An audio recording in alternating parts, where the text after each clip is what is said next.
দুনিয়ার জিন্দেগি যে আল্লাহ পাক রব্বুল আলামিন আমাদেরকে দিয়েছে, এটা খাও দাও ফুর্তি করার জন্য নয়, আল্লাহ পাক নয়, বলেন আদ-দুনিয়া মাজরাতুল আখিরা, দুনিয়াটা হলো পরকালের ক্ষেত করার জায়গা, সঞ্চয় করার জায়গা, আমল করার জায়গা। জান্নাতের মালিক হয়েছে, কিন্তু জান্নাতের মধ্যে আমার গাছ রোপণ করতে হবে, জান্নাতের জন্য সঞ্চয় করতে হবে, নামাজের মাধ্যমে, কোরআন তেলাওয়াতের মাধ্যমে, জিকিরের মাধ্যমে, দান খয়রাতের মাধ্যমে, ঠিক কিনা? যদি না করে থাকি তাহলে আপনার আমার জান্নাতটা একদম খালি থাকবে আর কি, বুঝলেন নাই? সাজা বুক করে পরে যেতে পারবো। তাহলে এই সাজা বুক করে যায়া যে আরামটা আমি পাবো, এখানে সাজা বুক করা ছাড়া যে আরামটা পাবো ওটার সাথে কি মিল হবে?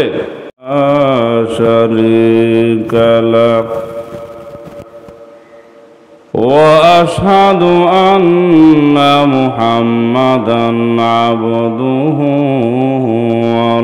ورسوله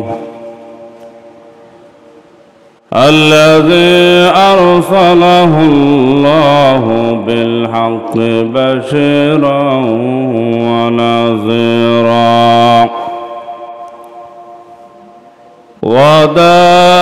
وداعيا إلى الله بإذنه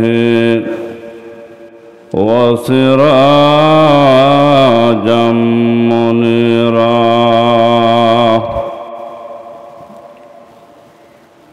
أما بعد فأعوذ بالله من الشيطان الرجيم. بسم الله الرحمن الرحيم.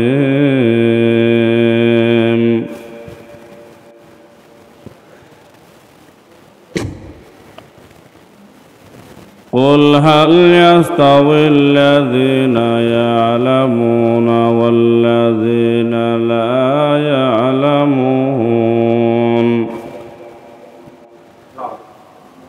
وقال رسول الله صلى الله عليه وسلم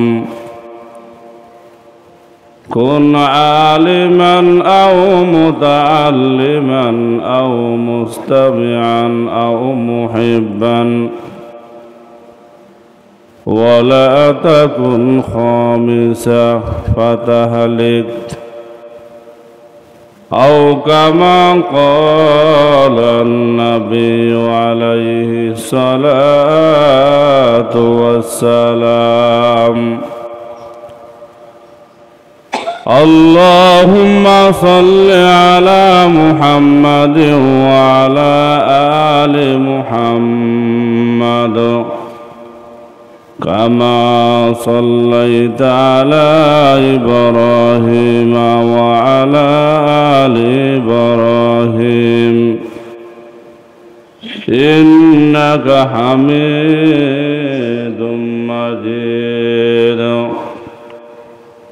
اللهم بارك على محمد وعلى آل محمد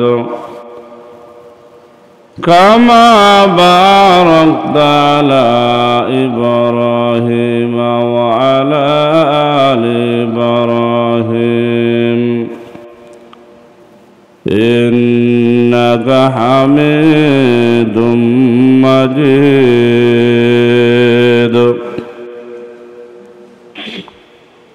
الحمد لله.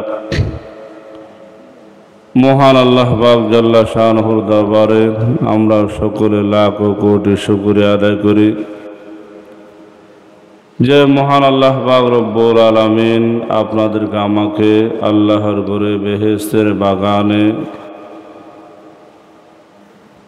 সকলের পূর্বে আসার এবং বসার যে আল্লাহ পাক তৌফিক দান করেছেন।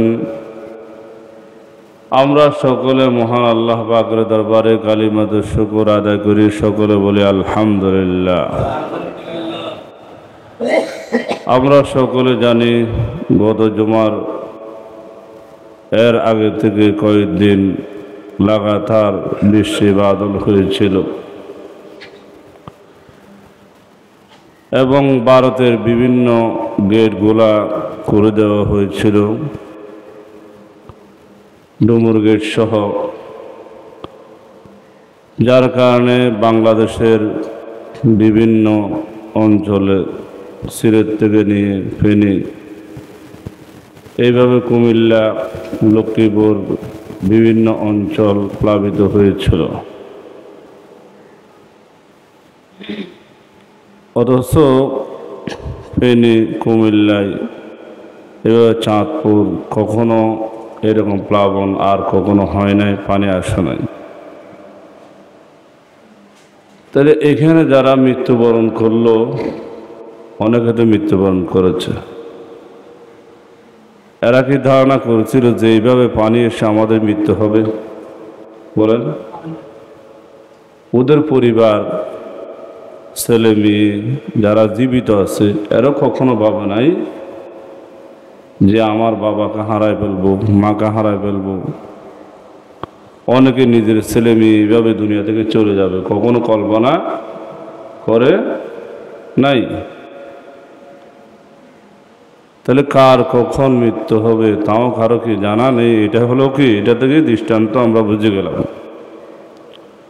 অথচ সবাই বড় বড় আশা নিয়ে ঘর বাড়ি নির্মাণ করেছে, বিল্ডিং নির্মাণ করেছে, নিজের ছেলে মেয়েদেরকে শিক্ষিত করাইছে, ঘরের মধ্যে আরামসে থাকতেছে। কিন্তু কখন ওরা ভাবো নাই যে এইভাবে পানি এসে এরা মৃত্যুবরণ করবে, ঠিক কিনা? তাহলে আমরা যারা এখানে আছি, আমরা তো এরকম বিভিন্ন বড় বড় আশা নিয়ে বিভিন্ন ঘরে থাকতেছি, বাসা ভাড়া থাকতেছে, কেউ বাড়ি নির্মাণ করে এখানে থাকতেছে। কিন্তু আমরা কি বলতে পারি আদৌ যে আমরা এখানে আরামে থাকতে পারবো? কথা বলেন। তাহলে ওরা যেহেতু বলতে পারে নাই, কারণ আমাদের উপর আবার কোন মুসিবত আছে আমরাও কি বলতে পারি না। কারণ আল্লাহর পক্ষ থেকে কখন কি হয় না হয়, কিভাবে আমাদের মৃত্যু হবে, কোথায় হবে, কখন হবে, আমরা কেউ কি জানি না। তাহলে আল্লাহ তাআলা যেহেতু আমাদেরকে হায়াতে তৈয়বা দান করেছেন, যতটুকু আমরা হায়াত পেয়েছি, পাচ্ছি, এগুলার নিয়ামতের শুকরিয়া আদায় করব ইবাদতের মাধ্যমে। বলেন কিসের মাধ্যমে? ইবাদতের। তাহলে ওরা বর্তমানে বিভিন্ন কাগজে পত্রে লেখালেখি করতেছে, দুনিয়ায় কে কতদিন থাকবো, বাঁচবো কিনা কি কোনো গ্যারান্টি নেই। তাড়াতাড়ি আল্লাহকে ডেকে নে, কি বলেছে? আবার মাইক থেকে ঘোষণা এসেছে, ফেনীর মাইকে কি আসছে জানেননি? বলে আমরা একে অপরকে ক্ষমা করে দিই, যায় না আগামীকাল কারো সাথে কারো দেখা হয় কিনা, ওরা বেঁচে থাকবো কিনা কেউ কি জানি না, একে অপরকে কি ক্ষমা করে দেই। তাহলে এই আওয়াজগুলো আসার আগে আমাদেরও একটু শিক্ষা নেওয়া দরকার যে আমাদের এখানেও কখন আওয়াজ চলে আসে মাইকের মসজিদে, কখন কি আমাদেরকে মাফ করে দেন বলে। এমনও তো সময় হতে পারে মাফ করে দেন বলার সুযোগও হবে না, ঠিক কিনা? এই চিন্তা আমাদের নেই। আছে?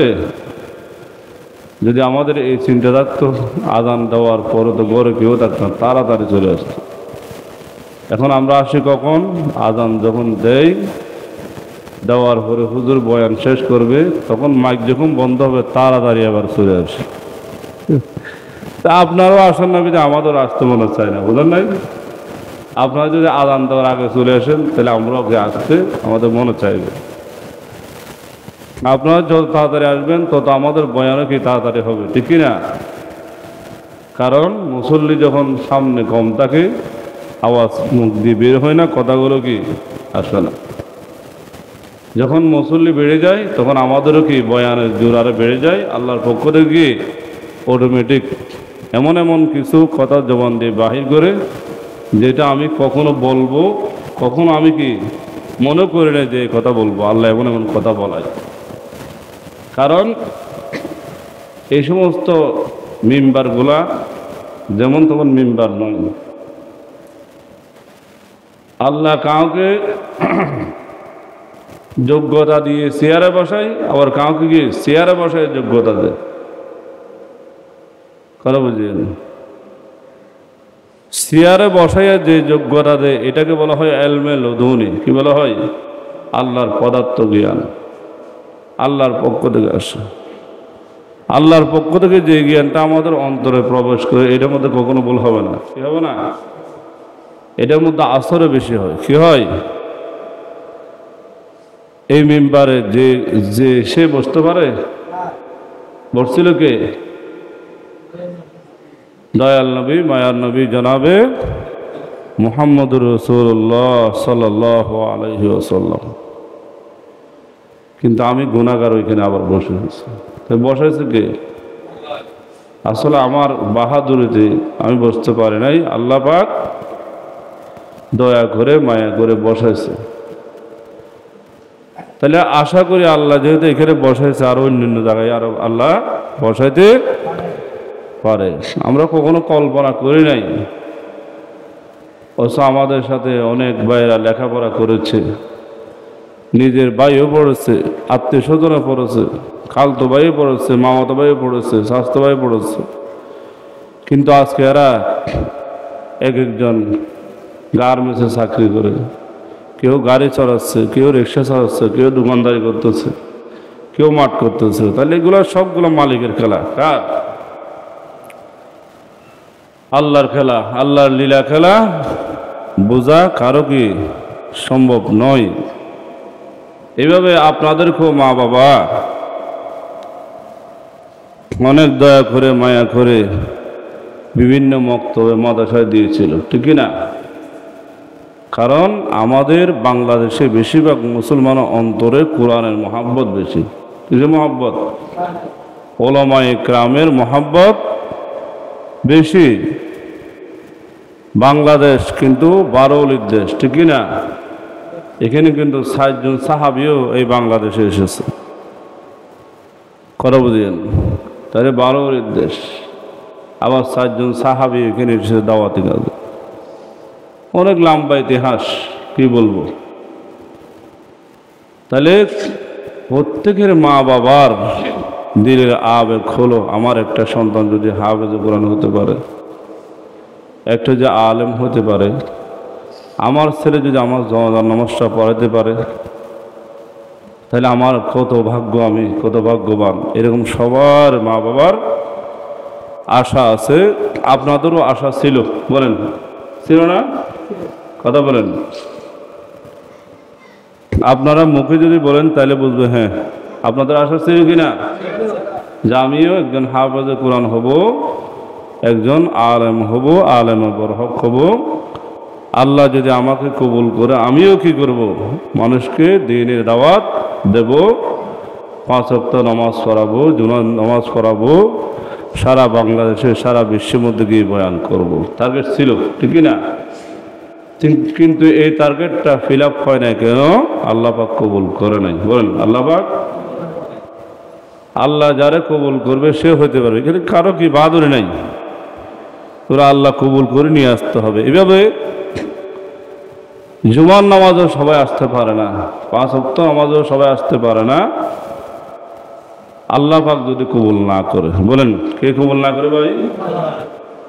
আল্লাহ যদি কবুল না করে, কারো হেদায়েতের রাস্তার আসা সম্ভব নয়।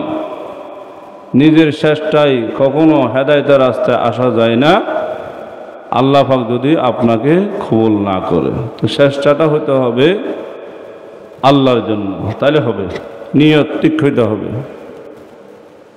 নিয়ত যদি আমার আপনার ঠিক না হয়, তাহলে কখনো আমি আপনি গন্তব্যস্থানে যেতে পারবো না।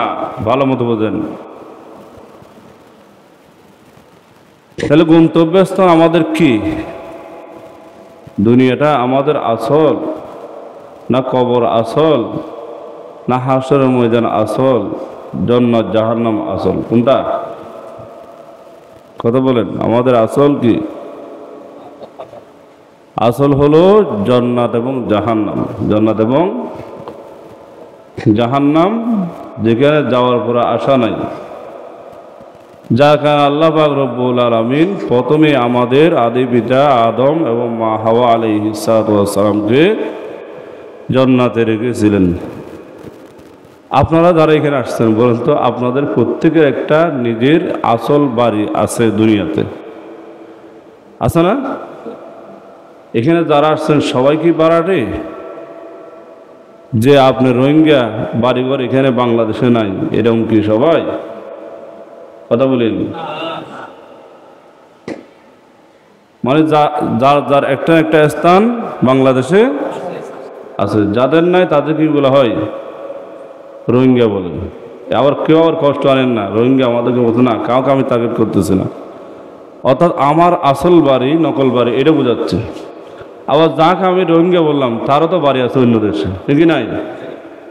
কত বিভিন্ন যুদ্ধের কারণে, শত্রুর কারণে, নির্যাতনের কারণে চলে আসছে, কিন্তু ওরারও একটা কি আছে? বাড়ি। কিন্তু দুনিয়ার বাড়িতে আমি ফেরত যাব না, যাইতে পারে কিনা সন্দেহ আছে।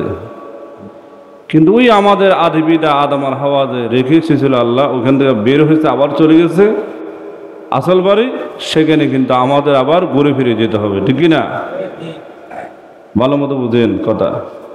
দুনিয়ার বাড়িতে আপনার যাইতে পারেন, নাও যাইতে পারেন, কিন্তু বেহেশতের যে বাড়ি আপনার আমার আছে, ওই বাড়িতে কিন্তু আমরা যাবই যাব। বলেন যাবই।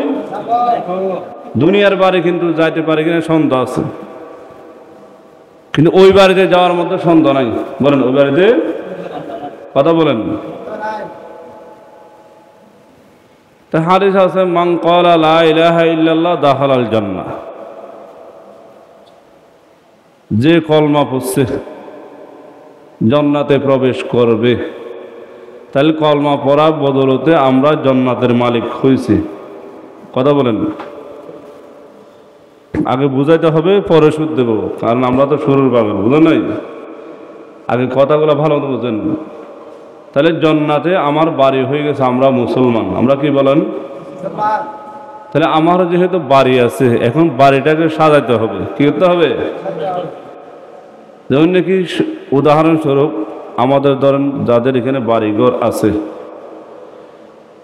অথবা ভাড়া ঘর, আপনি একটা ফ্ল্যাট নিচ্ছেন, ওটা একটা রুম নিচ্ছেন, ওটা সাজাইতে হলে অবশ্যই আপনার ইনকাম সোর্স দিন দিন বাড়াইতে হবে, ঠিকই না? আপনি যে ঘরে বসে থাকেন, ইনকাম না করেন, আপনার ঘরে দিন দিন ফার্নিচার আসবে? কথা বলেন। ফার্নিচার আসবে না। যদি বসে থাকেন ঘর ঘরে থাকবে, একদিন ঘরও বিক্রি করতে হবে অভাবের কারণে, ঠিকই না? কেন? আপনার নাই, ইনকাম নাই, পাচ্ছেন না, অথবা করবেন করবেন বলতে বলতে নিজেই দুর্বল হয়ে গেছেন, কাজ করার মতো আপনার শরীরে বল নাই, অক্ষম হয়ে গেছেন। আবার লজ্জায় কারো কাছে বিক্রির জন্য যাইতে পারেন না, তখন কি করবেন? জায়গাটা বিক্রি হইলেও খাবেন, ঠিকই না? ঘরটা বিক্রি করে দিবেন। তো করে দিয়ে কদিন খাবেন? বসে বসে খাইলে তো একটা ধনী লোক বাদশা ফকির হয়ে যায়, ঠিকই না?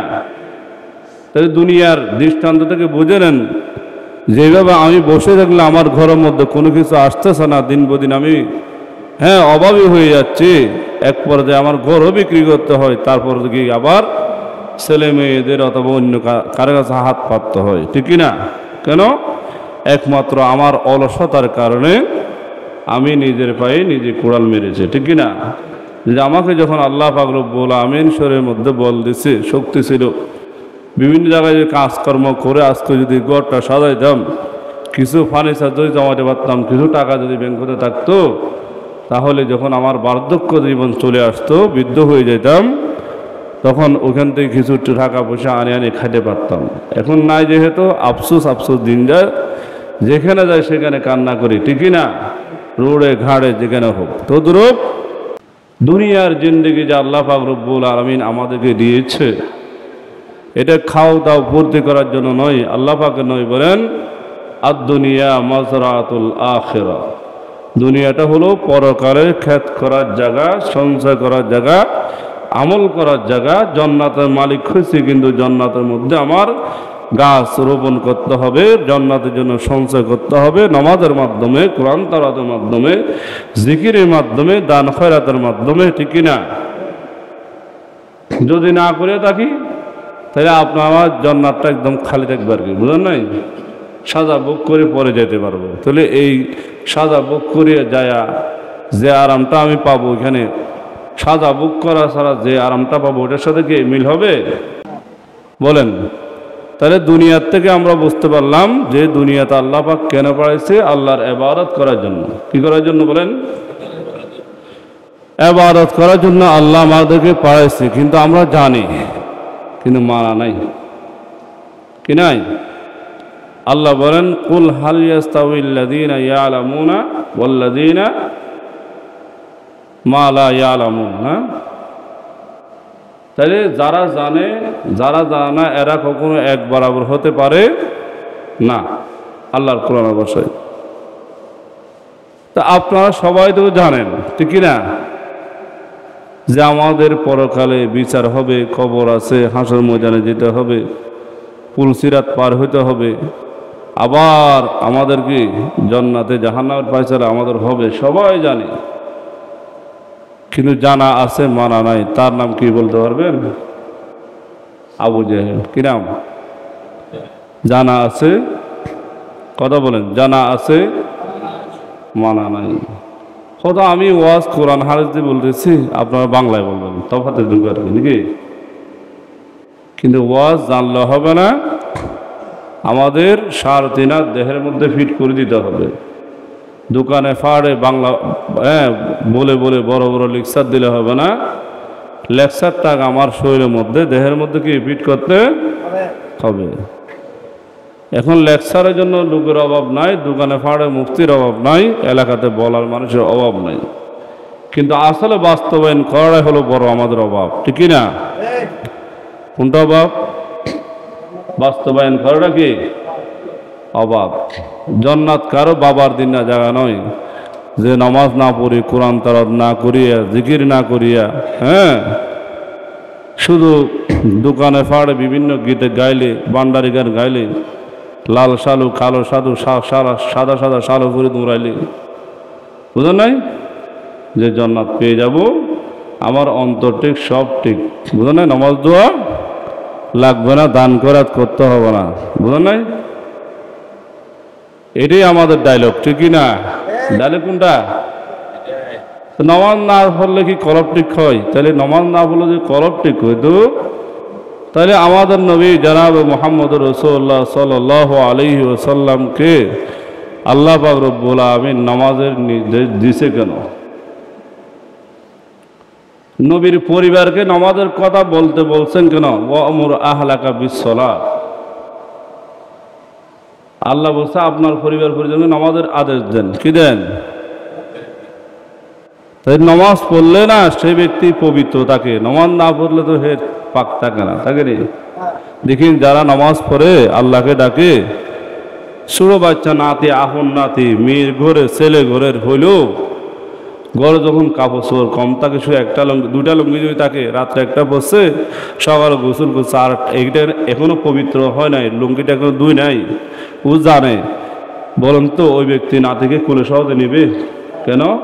আমার নামাজ পড়তে হবে, কাপড় না পক্ষ হলে কি নামাজ পড়া যাবে না। তাহলে বলেন তো যারা নামাজে আল্লাহওয়ালা দিনদার এরা পবিত্র থাকে না যারা নামাজ পড়ে এরা পবিত্র থাকে? কারা? তাহলে আমি মনে করি যারা বাচ্চার মুখ খুলে নিয়ে নামাজ না পড়ে থাকতে পারে এরা নাপাক সারাদিনই থাকে, ঠিক কিনা? গোসল ফরজ হলেও গোসল করে না, এদের উপর তো আল্লাহ লানত বর্ষিত হয়। কি হয়? যতটুকু পর্যন্ত সে চলবে, মারি পর্যন্ত বলে তার জন্য বদদোয়া করে, ফরজ গোসল হওয়ার পরে গোসল না করলে। ভালো মতো বোঝেন? তাহলে আমাদের ভিতর জানা আছে, মানা নাই। যেমন নাকি আবুল হেকম ছিল আবু জেহেলের নাম, জ্ঞানের পিতা। জ্ঞান থাকলে কি হবে? যদি আমল না থাকে, জন্য বলা হয়েছে আবু জাহেল, মুরুক্কর পিতা। কার পিতা? কুলহু জানা আছে মানা নাই মানে হে জানছে, হে তো বড় লিডার না।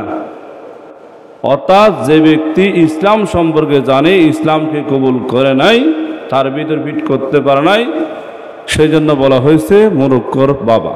কিসে বাবা? কথা বলেন। তা আমরা যারা দাবি করি যে আমরা আশিক রাসূল, নবীর পাগল, আমরা আল্লাহকে ভালোবাসি, নবীকে ভালোবাসি, আপনার মুখ দিয়ে বলতে হবে না, আপনার ঘর দ্বারা প্রমাণ হবে, আপনার লেনদেনের দ্বারা প্রমাণ হবে, আপনার চলাফেরার দ্বারা প্রমাণ হবে, আপনার সার তিনাত বইয়ের দ্বারা প্রমাণ হবে আসলে কি আপনি কি দাবিদার না আসল হকদার, ঠিক কি না? বলুন দাবিদার মানে মুখে দাবি করতে হবে না, আপনার পর্দা মতো ঘর চালান। ঘর থেকে গানের আওয়াজ বাইর না হয়, যদি কোরআন আওয়াজ বাইর হয় তাহলে আপনার ঘরটা হলো আল্লাহওয়ালা ঘর। কি ঘর? পর্দাওয়ালা ঘর। কিওয়ালা ঘর? আপনার বলতে হবে না মুখ দিয়া। আপনার ছেলে মেয়েকে যখন বাইরের লোক দেখবে না, অন্য সবগুলা দেখে, তখন জনগণই বলবে যে এরা আল্লাহওয়ালা, এরা পর্দাশীল। আপনার পর্দা যত এখানে লাগান, পর্দাওয়ালা কাজ হবে না। সাইনবোর্ড দিয়ে যদি আপনার আমল না থাকে, কি না থাকে, আপনার ঘরে গান বাজায়, এটা বলতে হবে না যদি গানের আওয়াজ বাইর না হয়, ঠিক না? তাহলে আমাদের কাজে ক্ষেত্রে বিয়েতে শাদীতে প্রমাণ হয়, কিন্তু আমরা বর্তমানে ছেলেদের নাম রাখি, বুঝলেন নাই? হ্যাঁ, খাজা মঈনুদ্দিন আজমিরি রাখি না, সিস্তি, বড় বড় আমরা নামগুলা, নিজের নাম, ছেলের নাম আমরা রাখি কেন? কিন্তু নাম রাখার সময় আল্লাহর ওলির নামে রাখি, কিন্তু বিয়ের সময় যখন আমরা বিয়েগুলা করি তখন কিন্তু ঘরের মধ্যে ড্যান্স আর গানের আওয়াজ, ঠিক কিনা? তাহলে এই ঘরে কি আব্দুল কাদের জিলানী, খাজা মঈনুদ্দিন চিশতি রহমতুল্লাহি আলাইহি এই সমস্ত লোকের আশা করা যায়? কেন? আপনার উদ্বোধনটা কি দিয়ে হয়েছিল? কথা বুঝেন? তাই শয়তানের মন্ত্র দিয়ে যখন প্রথমে আপনার ঘরটা উদ্বোধন হয়েছে, এই ঘর কি কখনো আব্দুল কাদের জিলানী রহমতুল্লাহি আলাইহি ঘরের মতো হবে? খাজা মঈনুদ্দিন চিশতির ঘরের মতো হবে? আপনার বউ বিলে বিলে ঘুরে শুধু টাকা নিয়ে, আর আপনি বলেন আল্লাহর ওলি হবে? আপনার বউ, আমার বউ, আপনার ছেলে, আমার মেয়ে বেপরদা দৌড়ায়, আর আমি দাবি করে আল্লাহর ওলি হবে নি?